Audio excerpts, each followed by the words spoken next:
Nakahanda na ang detention facility sa Kamara kung saan mananatili si Pastor Apollo Kibuloy kapag na-arrest siya ng House Sergeant at Arms. Pagpasok sa detention center, bubungad ang receiving area kung saan magre-rehistro sa logbook ang bawat pumapasok.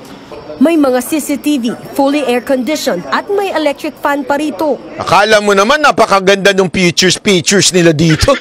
Walang kakwenta-kwenta. Oh. Merong aircon, may electric fan. Oh, ganito. Talagang para takutin si Kibuloy, no? Mayroon ding 3 CR para sa lalaki, babae at PWD.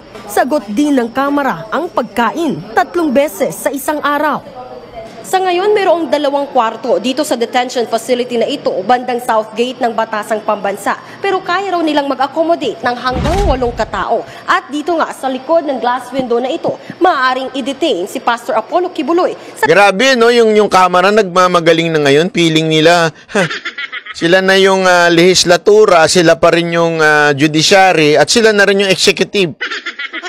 Nagtayo na rin sila ng sarili nilang kulungan, eh, no? Wala talaga. Sakaling maaresto siya ng Kamara.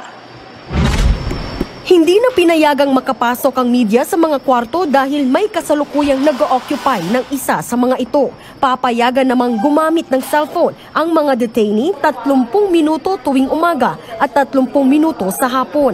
Ang visiting hours mula Lunes hanggang Sabado, 9 a.m. to 11 a.m. at 3 p.m. to 5 p.m. Papayagang magpa-deliver o kaya'y magdala ng pagkain. Si Makmak Humpak pala. FLM, may tama nga.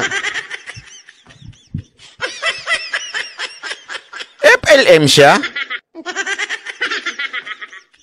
Alam mo na. Alam mo na talagang for the views. O, diba? Alam mo na kagad pag mga ganyang estilo, for the views yan. Ang dumadalaw. Ayon sa House Secretary General, inihahanda na ng Kamara ang detention order laban kay Kibuloy. It will be ready by tomorrow, so it can be... Feelingero kayo, feeling nyo naman makukulong nyo yun.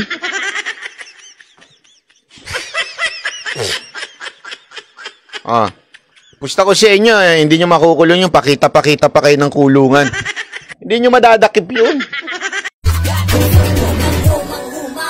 Mayayari ka boy, mga maling balita nyo ay kanyang